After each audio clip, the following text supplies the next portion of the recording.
Hey guys, welcome to the MC Anime Podcast. We cover anime, geek culture, Japanese aesthetics, and Asian studies. We are a multi-fandom podcast, and you can expect to hear topics in your favorite hobby or fandom activity potentially. You can find MC Anime on Google Podcasts, Spotify, Apple Podcasts, and YouTube. Also, please check out mcanimepodcast.com, our website. Furthermore, stay tuned in for another episode.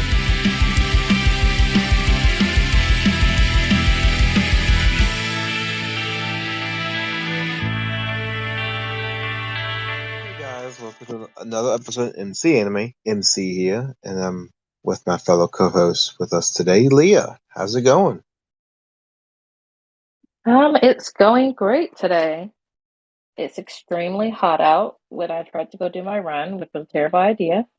So I am back inside enjoying the AC and all the conveniences technology has offered me. The technology that is the kind to be innovative and be smart and actually be self-won by the programming itself. For the most part, yes. Where it can kind of run on its own and I just give it one command and can kind of leave it and set it and forget it.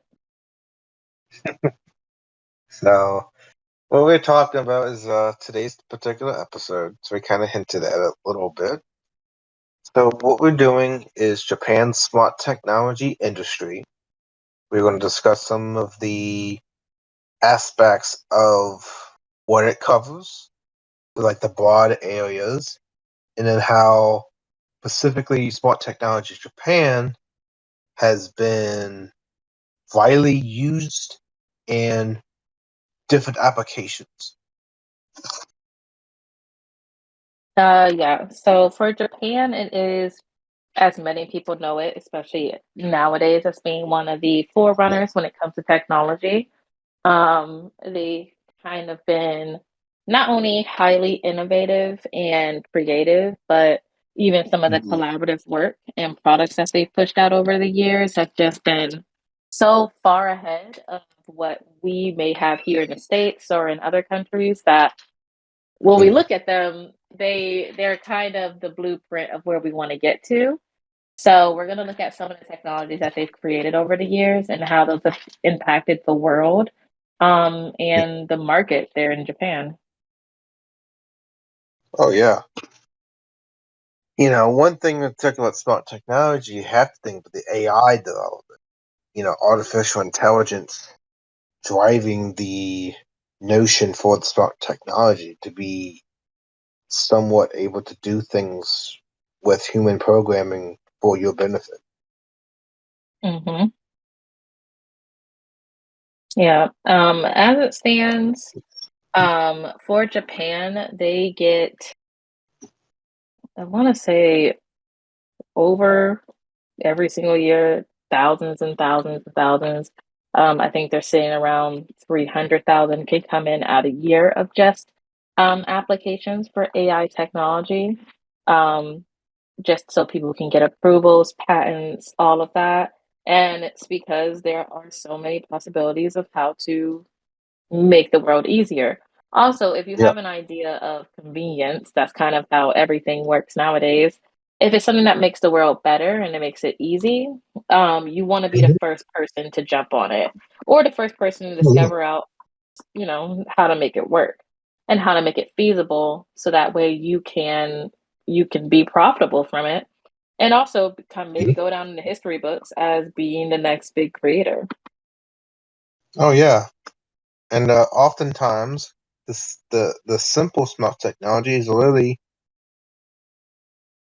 motion activated. You know, it picks up the motion and does the action it's supposed to do with the certain motion that's needed to activate. Yeah.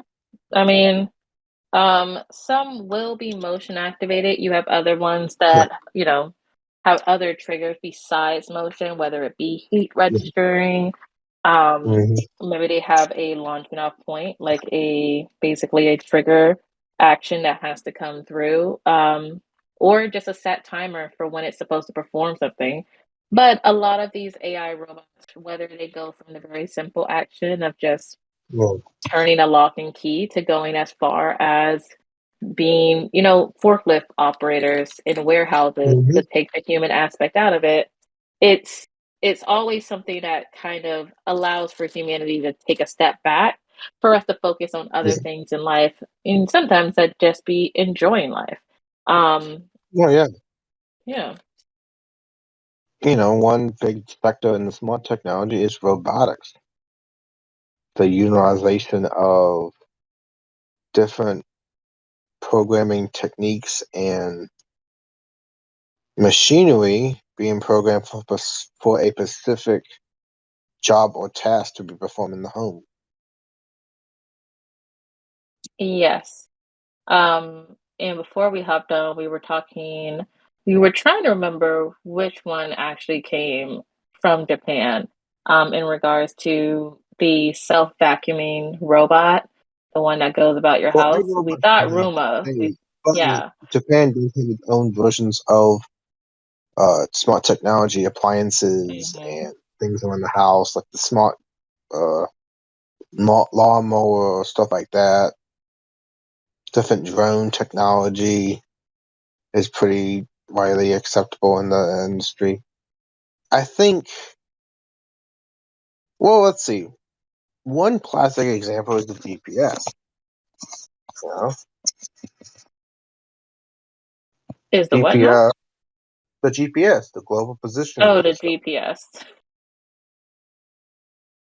Yes. You know, we have it, we take it for granted, but it gives us the navigation based on coordinates from the satellite to map out different areas of the road. Yeah, and it's definitely progressed over the years. Beforehand, it would be Yes. something as simple as you just kind of having streets and maybe major um landmarks, bodies of water, businesses. But now you can go as far as even changing like what the actual figure of your car is on your GPS when you're doing mapping. You can do it for street view, you can do it from far away, close up. It's way better than before when you would have to print off the step-by-step instructions to get to wherever you're going. And God forbid that you messed up and maybe skipped like one turn and now you have no idea where you are. Um, Yeah. yeah, Well, I'm we've trying come to a figure very out where long the way. road is. Yes. Or you do that long road trip and trying to feel like, okay, so we're on this road, this is where we should be. When we go in this direction, so we should turn here. We don't know how long that would be, so I guess we get there when we get there. Nothing is With worse than a a get big there when we Google get map there. and see, and then trying to figure out where they're going to be. Like that is horrible. I'd rather stay home sometimes. I remember some of those trips. Wait, so you actually remember the big map coming out and then they got lost?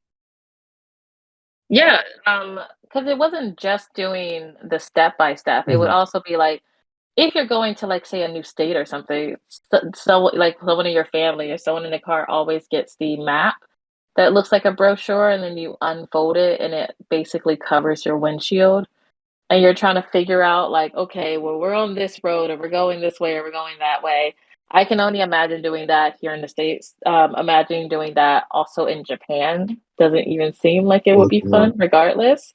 So them having advancements in the GPS system Yeah, is a godsend to all of us. yeah, exactly. Now you can have like artificial intelligence and music censoration, the self-guided karaoke with the little you just say computer play this and the computer plays that song. The lights going off too. Again, when it's something that allows for people to have um, ease of anything that they're doing. Hmm. Because of course it's fun to do karaoke, but sitting there and like picking out the song, making sure that it plays, all of that. If you can stay where you are and just yell out the command, it makes it a lot more fun and it keeps you kind of in the same mode that you were doing with your friends. Oh yeah. and enhances the experience. Yeah. And don't forget that, karaoke is really big in Japan too. For it basically you get into a suite, you have like a private session, and you're with friends, you just start drinking if you want to drink, and then just sing a bunch of songs until you pass out. You know, The, within the reason too. simple life. Yeah, the simple Yeah. life. You just sing and blast off at the sound of light, the sound of the music. And I And we mean, already know how the video industry is. Music is everywhere. absolutely. It's music lights, music LED lights, and probably like neon signs are probably something that you're gonna see a lot in the bigger cities within Japan. But I mean they also have just a ton of people that live Yeah. on the island itself. Japan being self-contained, even with smart technology for convenience, there's also they have a ton of efforts as well in just the conservation of the energy that they have there. Like for Oh yeah. instance, there's a company that is called DG Takana, and Hmm. they made up a water saving nozzle. So if you're on an island, and I know because like when I went to like Puerto Rico, one of the biggest things is you can't just use water and electricity endlessly like you would probably do if you were in a landlocked area. So you have to be more conservative about it. So you can add different devices to like your faucets or whatnot. But this company made a nozzle and it conserves up to 95% of the water that you use. And it doesn't require electricity. So them creating a smart tech that reduces the amount of electricity that's needed. Perfect. Absolutely perfect for Japan. And it's all over the Oh place. yeah. It's used in lots of restaurants. Oh yeah. And the electricity that you guys save can be used in other areas, so the output consumption rate is actually lower. Yes. Because you have to So in a remember is way, that, yeah, you have to be able to funnel all of your resources in the right direction. And even if you have a yeah. leftover amount, be able to recontribute that or redistribute it somewhere else so it's going to be effective. It's really crappy Mm. if you just waste power, waste energy. We use recycle, we conserve. You know, always goes back to that same principle. If you can't reuse it, if you can't recycle it, maybe you can reuse it.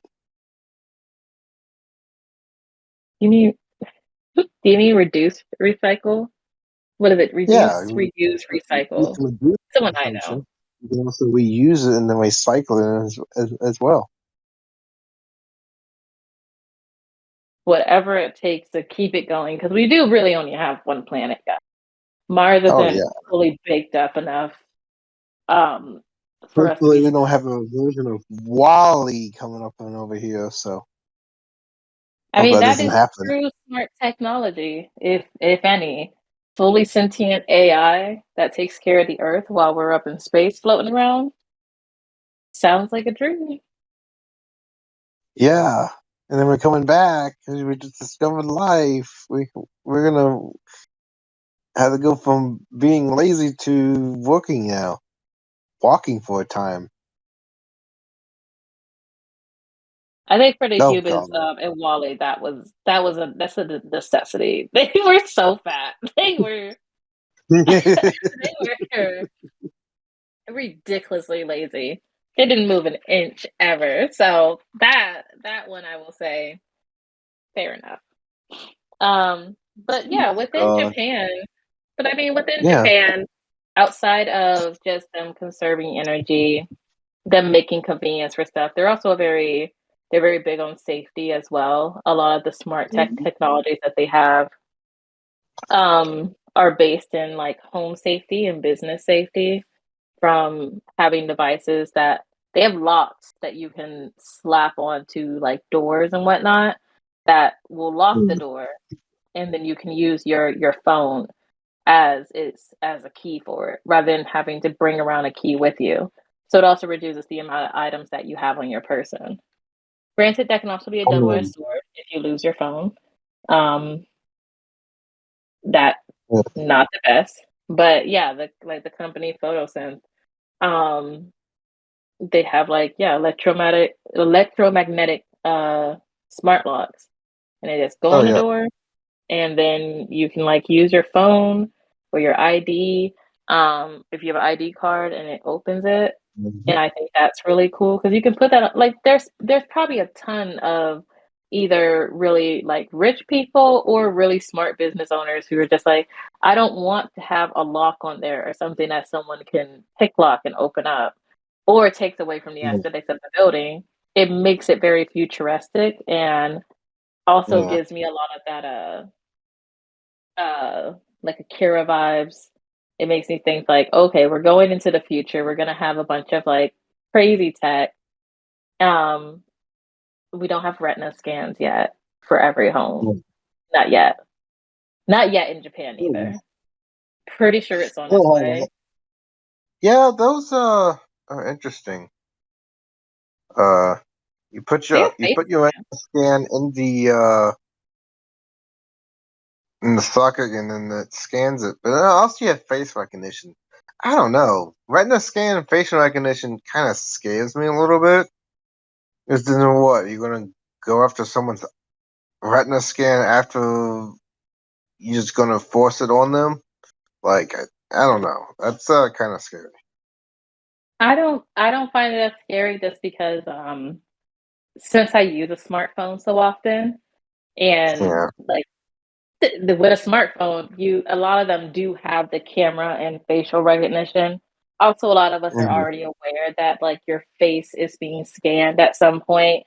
Same way with voice recognition tech. Mhm. Like even with karaoke, like you were mentioning earlier, if you yell out to the karaoke machine, "Hey, play this song, whatever, whatever," that means that the karaoke machine has to be listening, and which means it has to always be listening to know what key trigger words are going to pop up for Oh it yeah. to listen to the rest of the sentence and complete the command. So I think yes, it can be scary, but I also think that for many of us, we're living side by side with some level of AI tech or smart tech, Hmm. and it's convenient, but it's also kind of in the background. I think when it's literally in your face or scanning your face is when it makes people nervous. But it Oh yeah. shouldn't because I don't I personally don't think I'm doing anything that anyone would want my face for. I mean, Oh yeah. it's a cool idea, but I don't think that I have main character syndrome just yet. So I don't think anyone's gonna Hmm. steal like my face yet. True. Well, don't forget, we also have the smart cities established in the market in Japan, pushing it really heavily. Oh, absolutely. Well, that's kind of what Japan is known for. It Yeah. Japan and other cities that are doing the more like smart Mhm. railways, like these smart bullet trains, these really fast trains that get you to and from without really needing a conductor or anything. They make they make bigger cities like cities in like New York where you're like, we could do better. Or car dependent cities. It makes them look really bad. Like LA would probably be a lot more efficient if it had the train railways that they have in Japan. Yeah, yeah. But, that also depends on the telecommunication infrastructure you have to build for it and the use in public safety. See, all cities are required to use that communication are established as well as accessible for the concept in the resource efficient and open manner. So you have to have that agreement up front to do the smart city initiative. Well, yeah, of course. I mean, I think it's easier probably in all smaller countries that are kind of the same size as some states or some regions, and bigger countries, just because you can allocate resources faster, and also probably get more people to be on the same consensus. Mhm. But it's very hard to convince a large city with millions and millions of people to vote yes for something that's going to Yeah, cost millions and millions of dollars and probably years and years of construction as well when things already aren't working. Um, quite true. the yeah, it's an unfortunate double-edged sword. Well, we have like all these different smart cities. We have Alphabet, to Google, have a big investment. AT&T, General Electric, IBM, uh, Oracle, Microsoft, all these LG Electronics, Intel, like they're having a huge stake into smart technology in the smart city initiative. So the market share is really high, and it's kind of competitive as well. So there's lots of different ways to make it functional. I I would say yes and no. I mean, while these companies are investing in Yeah. this market share, probably because they're also trying to push their own personal products or have the monopoly and where these designs and what technologies are being used, which is another thing that cities have to kind of take into effect and be aware of. Because anytime you have, even if it's not a monopoly, but like an oligarchy where there's just several main key players and it doesn't allow for anyone else to come in, that can also halt innovation, and also Mhm. create like a very strong stranglehold on what the city is and isn't allowed to do. So I can see it from both sides. Yeah, and also the securing of the private data and privacy. Hmm. That's big things. Like, what is my data going to be holding? Is it going to be some building that can be uh objected to, a terrorism to steal the data, or would it supposedly have so many days where it gets deleted? But is that deleted data restored? All that other questions come into mind too. Yeah, I mean, data leaks have become very popular recently. I definitely don't know how it is in Japan. When there is a massive data leak, I'm sure the reactions aren't positive regardless of where you are. But that is probably the bigger question of how do we keep these systems safe? How do you avoid any attacks, any hijackings, anything of that nature, especially when everything's run on a system. But a lot of these companies have really good security and are really on top of their stuff. So I don't know how many times they have to deal with, these external threats that are actually getting through. But Yeah, also at the same time, normally when I hear people talk about bringing smart technology cities or like smart cities, um, to these bigger regions, to these bigger countries, it's usually more about cost and who's going to get that bid on the big contract. yeah. Who's going to play in it? Who's going to invest it? And who is going to be the major party that is going to divide and conquer in the infrastructure bill? Because Yeah. the infrastructure needed to build it is higher. It'd be nice to have a train that we bio basically magnetic and traveling at speed of sound. But I mean, yeah, I where's the? think that would be really cool. I mean, they literally travel at the speed of sound. They actually have that magnetic, but like, is the magnetic field generation in the self-piloting, railways and stuff worth it for the smart technology industry? I would say yes. Um, I think that I think the amount of cost that goes into trying to make, um, you know, more more aware cars, the level of there's like 5 classifications, I think 5 or 6 for self-driving cars, and we're still at level 0, when it comes to that. Mhm.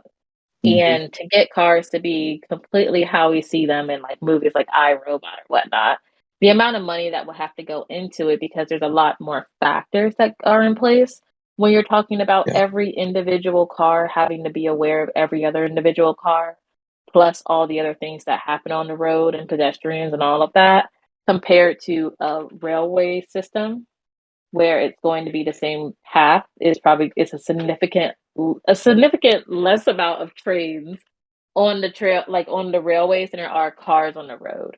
So Yeah. cost wise alone and efficiency alone, it's a much easier goal to get these kind of speedy bullet trains that are insanely fast, insanely efficient in getting people to where they need to be. Also, it's good.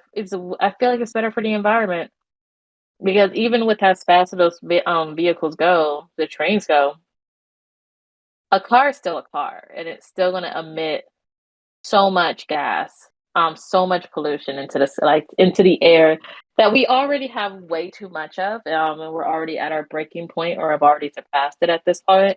I Oh would much yeah. prefer the Yeah. train. I think for Just the sitting in 20 or traffic. 40 years, I think we're Yeah, projected to run out of all fossil fuels. yeah. Like we are so far into the negative of where we need to be because of the lack of advancement when it comes to vehicles and comes to cars. Just the amount of research and money that has to go into research to get cars to be fully functioning is it's a lot. We Yeah. don't necessarily have the time nor resources to keep it up with the amount of people that we currently have on the earth. So I do lean more towards give us a smart city. Give us a city that has more automation and efficiency like they do in Japan and then definitely in Tokyo. Another big industry sector in Japan about smart technology is the inclination of farming and the rice production. Which is They're smart. basically they're expanding the rural regions to have more productivity in the rice production fields, which rice is actually a vital food source in Japan. It's commonly served in many of their dishes. It's like the go-to choice for starch. It's basically their equivalent of corn in America. Yeah, corn or like yeast. We really Soy. do like our bread out here. But yes, for Japan, and this has also been a very big push that's been happening within I think most of farming. Farming is a very difficult trade to be in, a very difficult industry. Is it's not only time consuming, but it's kind of a money pit Hmm. unless you are with one of these bigger companies that have started buying up smaller farms and family owned farms, especially here in the States. So and also the injuries that are acquired while in the field doing this work. It's backbreaking, it's exhausting, and it almost feels never ending because it's a full year's process. Even in the off season, you got to get stuff ready for when season is going to be back on and getting things processed and taken care of. So them automating that seems like the best thing you could do. So you can allow Oh your yeah. workforce to get some peace to to breathe and to True. like break away for a little bit. When 'Cause also, the work, there might be a decrease in the workforce, but a lot of times with the decrease in manual labor, there's always the increase for the overseeing of the technology doing the manual labor. So it really just shifts the job demand somewhere else. Yeah. And I mean, sustainable farming, it takes more, I think, more than just shifting it to somewhere else, but allowing these smart machines to, if it's a self-operating tractor or whether it be a watering system, a drone that can oversee the entire field so you're not having to walk out there or go to a certain height to see how things are laid out. All of those make the job so much easier. And if you Uh, can make these type of machineries functional and easy to use for the everyday farm owner, then yeah, there's not only profits to be made, but there's also a sense of compatibility that you feel between humans and technology. Nothing's worse than when people feel like their job is being taken by a machine. But if you can yeah, elevate the human to the next level, then you can have that machine do the things that the human used to hate doing, like constantly having to like shuck corn or in this case go through rice fields. yeah, true.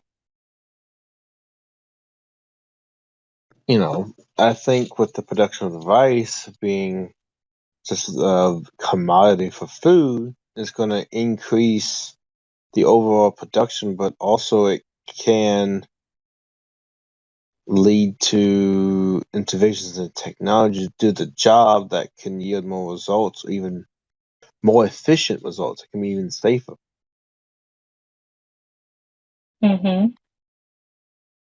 I mean, which is the highest thing that is the main point of having smart technology, having innovative Yeah, technology. These advancements are supposed to make life not only easier, but also safer.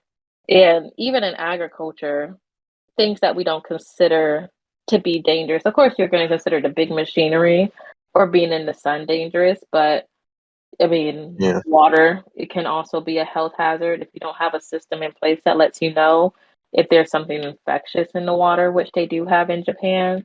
You can risk not only um, basically all of your crops becoming unusable and causing people to be sick, but also your workers. So the steps that are needed to kind of make things easier should always be put in safety and health. Just because yeah, it's more convenient doesn't mean that it's always safer. Faster isn't better, as mm, they say. yeah. And with everything going on, I think it's also important that if you fix the society's issues and address what's at hand, what technology can will lead to a beginning where you're actually fixing some of the issues and not just continuing with the old issues. Hmm. What do you think? I mean, um, I think it is helpful to address and also eliminate prior problems that kind of keep plaguing society. But Yeah, again, I think that it can also be when it comes to technology like this and it comes to these new creations or like implementations and devices, there is also a steep learning curve. So yeah, if you already like a good bit of farmers may already have a hard time understanding like even the newest of technologies or even new apps that come out that can be synced up to multiple devices that they have, which is another form of having a smart tech. Like it has the yeah. AI software in the app which allows you to do less, so Oh you yeah, can hook up your phone and like with the Ring camera, you can have that on your door, and then if someone knocks on your door, it's a camera there, so you can just look at your from your phone, and it's synced up, and you can see who's out there. Or if you're not home and there's motion detected, it turns on and it'll send you an alert. So these same things can be applied in these different fields, especially in like yeah, agriculture or construction, mining, whatever for Japan. But if you can't teach people how to use it, even if we know what things are impacting our society, if people don't know how to use the tools to fix them, you can find yourself kind of in that same spot, and true. that But is with kind of a repeated technology issue. being so widespread, the learning curve to actually learn it might be a lot easier than previously thought. Oh yeah, if your Because the program is society already is done. taught, Yeah, the program yeah. is already done for the user to learn how to use it. So the training I would feel like the training could be less minimal than teaching a new associate how to do the entire job as well. You would think so, but also we have to keep in mind that all of these Yeah, companies that we are speaking of, especially the ones that do things for domestic citizens, like homes and restaurants, like private restaurants and all that, it unless you decide to buy or invest in a company or whatever, or you directly go to them or they reach out to you and you say yes, that's usually how you're going to learn how to use it. And once that yeah. certain form of technology becomes very popular, like the same happened with drones. When drones first came out, there was a select group of people who knew how to use them, and we were like, yeah, I guess only if you know like aerodynamics in any way, shape, or form, um, aerophysics, then maybe you'll know how to fly a drone. But now we sell them as toys in stores. And like kids can buy them and play with them and use them. I think the same thing comes with these new inventions where until it becomes popularized and it's also feasible for everyone to use it, it won't just be Hmm. like a steady learning curve. It does take a little bit more effort. Oh yeah. And also with the app, you know, development being a way to guide the future smart technology, you also open up the digital domain of the internet and how utilizing offline internet features or internet features can be at risk as well. Are you saying risk from being offline or risk from using offline features? Well, a lot of times it's the risk of online features, especially if Oh, the online is public. oh, well, absolutely. I mean, I do think now we are becoming a bit more aware of the risks that kind of like people when it Mhm. comes to connecting to the internet. Beforehand, it used to be very simple. You really would only catch something if you didn't have a protective browser or whatnot.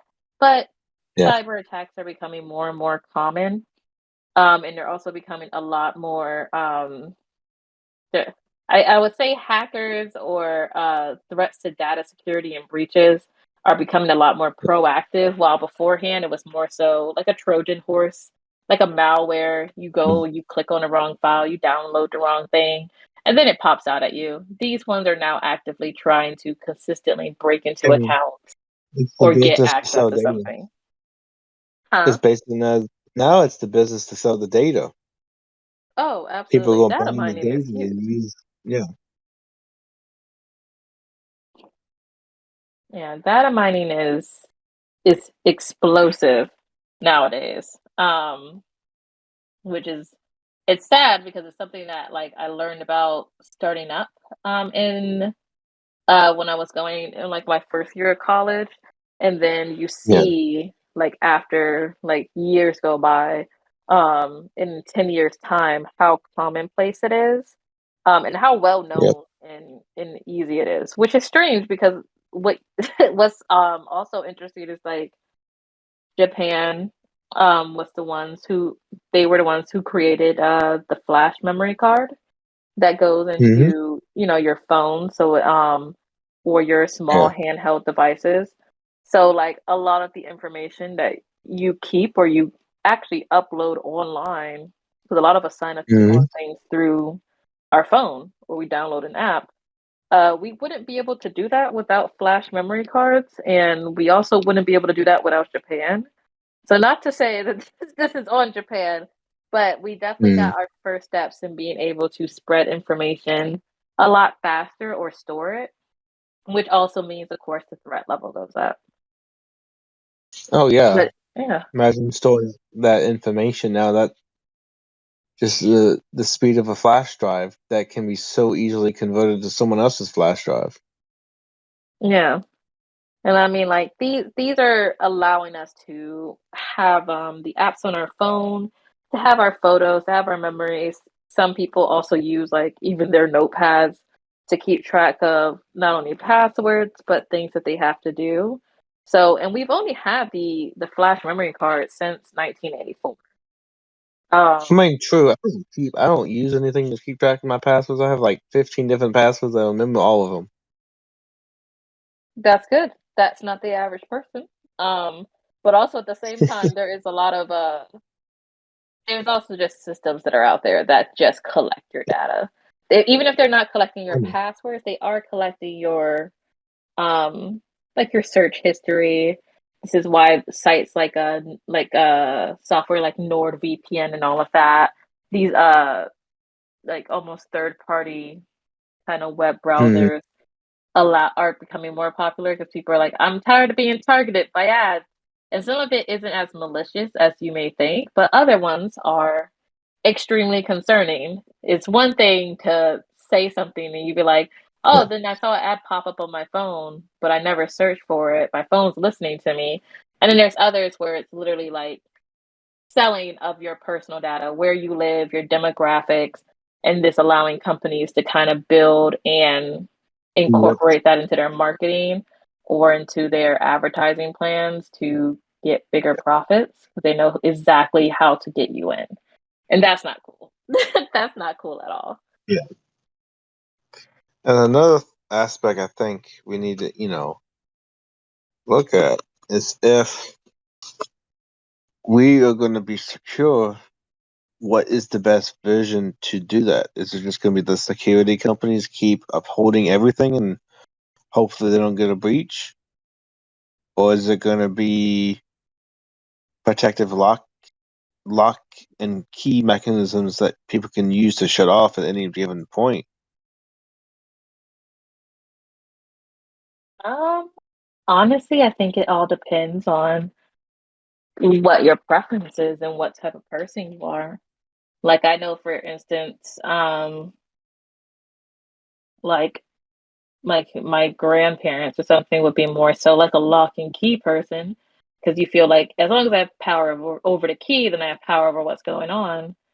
And what if you lose the key or what if someone just breaks in? Is one of my worries. So I'm more of a hybrid person. I think having some type of physical like barrier is important, but also having some stuff stored away as well, that's also easily accessible can be very helpful to society. Yeah.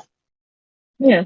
And I mean Japan's not without its own like security breaches.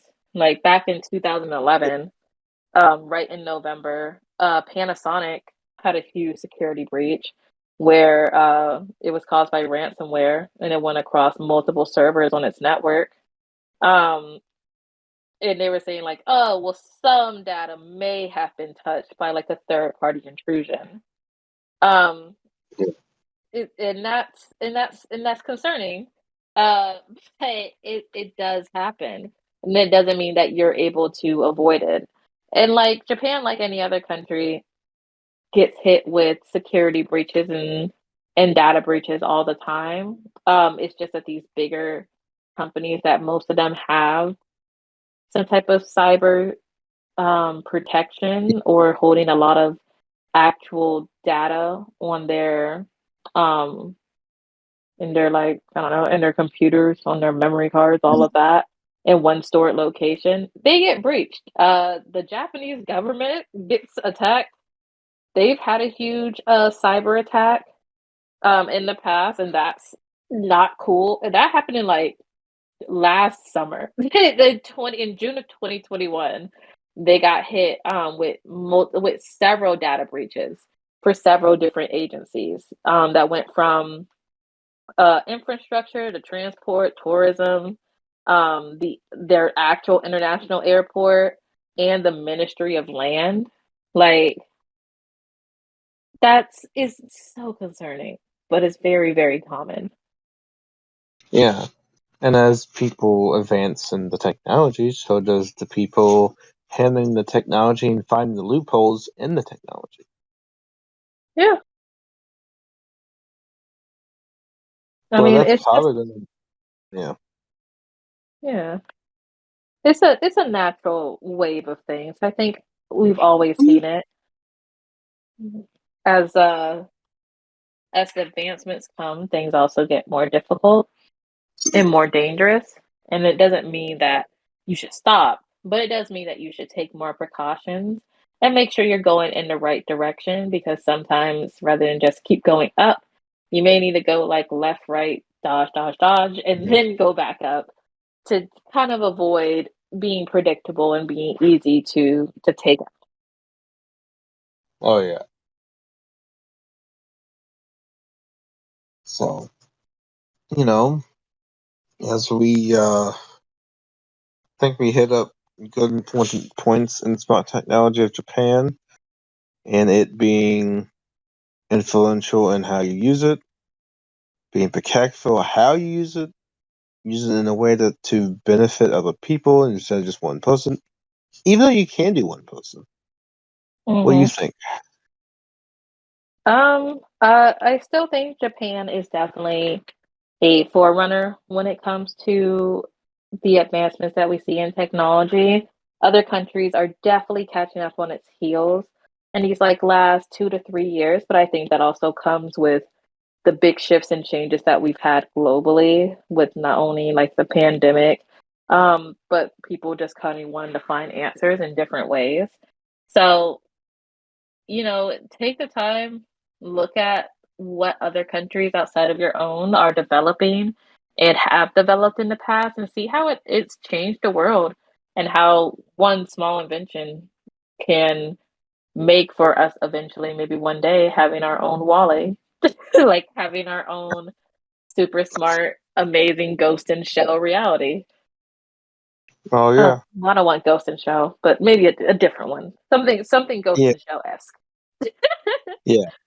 As we wrap Yeah. this episode of smart technology and Japan's smart technology industry, don't forget that you guys can always subscribe to the podcast using Amazon Music, Google Podcasts, Apple Podcasts, iHeartRadio, Spotify. You can follow us on Twitter, Instagram, and Facebook with MCMA Podcast.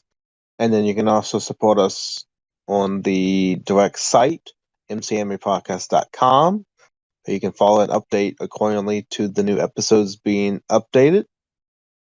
And overall, join the Patreon community, be part of the MC Animators, give original intake for different topics, topic generation, Patreon messaging, uh, cover art submission, polls, guest appearances, and many more on supporting us at MC Anime Podcast. We thank you so much. And do not forget to subscribe and like as much as possible. Absolutely. Final words? No, that's it. We will talk to you guys on the next topic. It's been awesome. Over and out. See you guys. See ya. Bye.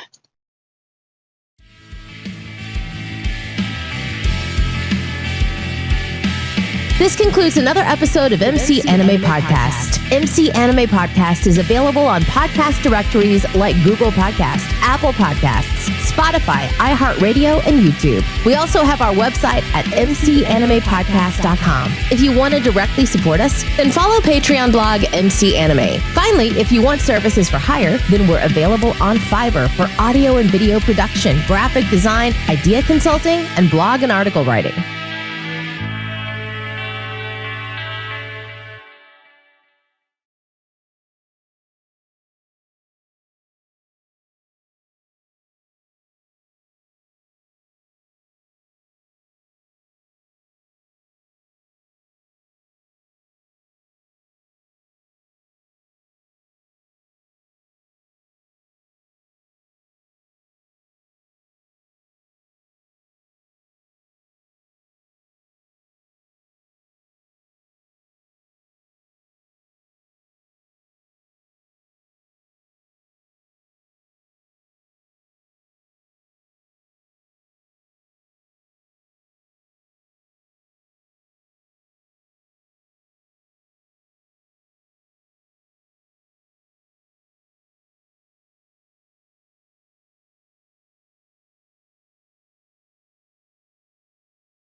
This concludes another episode of MC Anime Podcast. MC Anime Podcast is available on podcast directories like Google Podcasts, Apple Podcasts, Spotify, iHeartRadio, and YouTube. We also have our website at mcanimepodcast.com. If you want to directly support us, then follow Patreon blog MC Anime. Finally, if you want services for hire, then we're available on Fiverr for audio and video production, graphic design, idea consulting, and blog and article writing.